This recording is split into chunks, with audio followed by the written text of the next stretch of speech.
This is breaking news from the Las Vegas Review-Journal, sponsored by Michael Gaughan's South Point Hotel, Casino, and Spa.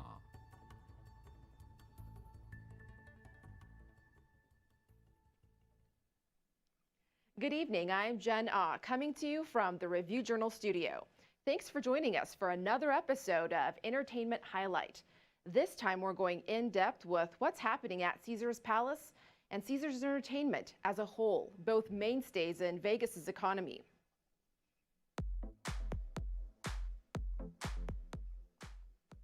Just this week, we learned that the front entrance to Caesars Palace will reportedly get a multi-million-dollar facelift, which is scheduled to be completed by New Year's Eve. And the Colosseum is now filled with a star-studded lineup set to make a big comeback after the pandemic. However, at the same time, Caesars Entertainment is also making cuts to some of its live entertainment. Joining us tonight, we have Review-Journal's John Katz-Lamidis, aka Johnny Katz. So, Katz, let's start with the good news. The first big star to return to the Colosseum will be Usher.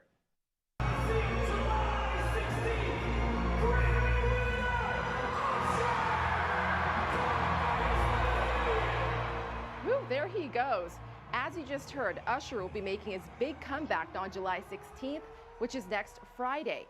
So, Katz, I know you shot that footage. You were just at another pop star's first show since the pandemic, Bruno Mars. His shows sold out instantly. Are we seeing the same type of hype for Usher? Well, what we're seeing with Usher is because his residency was announced a couple years ago, really, before pandemic, and kept being moved down, was being rescheduled. The hype is extended. It's longer running for the Usher shows than they would have been for Mars, because Mars was announced, went on sale, and sold out, and the extra dates were announced, and they went on sale, and they sold out. Usher is going to do big business. We know that we expect that he's either sold out or will be at the brink of selling out his entire run. What I think we're seeing now is it's just going to be a little bit different level of hype. But and he's been around town quite a bit. Usher has. He's been in Las Vegas making appearances, as he's been rehearsing the show and checking out the theater at the Coliseum for the past several weeks. So it's a different type of hype, but I think there's demand for all these residencies, including these two first out of the gate. For sure. So his hype is not as intense, but more extended. More history. Mm-hmm. Yeah. And right. Later this fall, we'll be seeing Morrison, Sting, Rod Stewart, and Keith Urban. How are their shows looking? As far as how they're looking, I think we're going to see all that demand too. I think that Live Nation, which books that room in an exclusive deal with Caesars Entertainment, has figured out a formula that will get the Coliseum sold between 70 and 100% for all their shows, for all of them.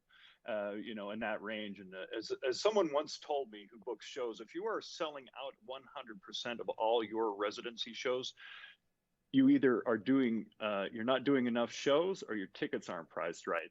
They feel pretty comfortable in that 80% pocket with a lot of shows. So it's a little bit of a mathematical equation, or like a word problem in a lot of ways. But we're going to see really great demand through the end of the year for our headliner residencies, especially those at the Coliseum. Yeah, that sounds great.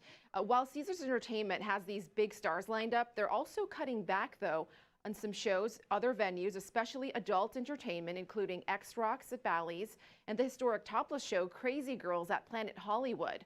We want to show a quick interview you did with one of their dancers. Talking to the girls and keeping in contact with everybody and making sure that we all keep each other up is definitely, how we've been able to keep our spirits up as, a family in the show. What you saw there, it's just so sad. We also have footage of the iconic Crazy Girl statue being hauled away.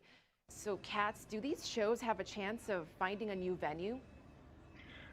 Depends on the show. Crazy Girls is a Las Vegas institution for 34 years at the Riviera, and then later at Planet Hollywood. They're still looking. There have been some eager partners, but that it hasn't quite worked out. They're looking at off-strip venues right now. At the moment, there is no path to return exactly for Crazy Girls, which is one of the longest-running shows ever in the history of Las Vegas. Yeah, X-Rocks, the Stabile production show, also has no venue. These shows need venues. What Caesars Entertainment did was close down rooms. They didn't just pull individual shows out. They closed what was the back room at Bally's. They closed Sin City Theater, where Tenors of Rock was also performing. They closed Cleopatra's Barge, which had Dionne Warwick and Wayne Newton. Now, Wayne Newton will be coming back. We're definitive about that. I feel like he will be back at Flamingo, actually. And they closed down the Anthony Coole's room. So Anthony Coole's a long-running hypnotist, a very popular performer in Las Vegas. He was managing that room. So Friends, the parody, and Sex Tips, the shows in there, are out. And they're trying to find ways to get back on stage. Friends is going to be doing a run in Atlantic City for a while, and there's nothing new on Sex Tips. And what Caesars has done is simply shut down venues that were created for shows, and now they've just eradicated them. And a lot of performers are now out of work because of it. Well, we wish them all the best. With these changes, how does Caesars Entertainment expect to keep its brand as one of the big entertainment leaders in Vegas? What exactly is their strategy? What they've been enforcing to me is that entertainment will remain part of their title and part of their brand. You know, that's one thing that they are crystal clear about. They've got a really powerful top-line headliner lineup, including those we've just mentioned at the Coliseum. And they've got Zappos Theater reactivated too, with Gwen Stefani and Shania Twain and others, you know, planned for there. They're focusing on it, and they still do have a lot of mid-level shows, for lack of a better term. Absinthe at Caesar's Palace is still performing. Menopause the Musical is at Harrah's. You know, they have Piff the Magic Dragon and Tape Face are still performing inside Caesars Entertainment. You know, Piff at the showroom at the Flamingo and Tape Face at Harrah's, and they're going to be bringing RuPaul's Drag Race back. And lest we forget, Donny Osmond is going to be performing at Harrah's, and he's really selling well. Speaking of headliners, yeah. Donny Osmond is burning it up at the Harrah's box office. August 31st is his first date. So when you take the entirety of Caesars Entertainment, they still have a lot of entertainment in Caesars Entertainment. It's just that these particular kind of value shows, these smaller shows, they just didn't see a need for anymore. Yeah, a lot of changes through the pandemic. We wish them all the best, of course. That was Johnny Katz for you all with the latest on Vegas's entertainment lineup. Katz, it's always so great to have you with us. Thanks, Jen. Thank you. And that wraps up tonight's entertainment highlight. Hope you had a great time.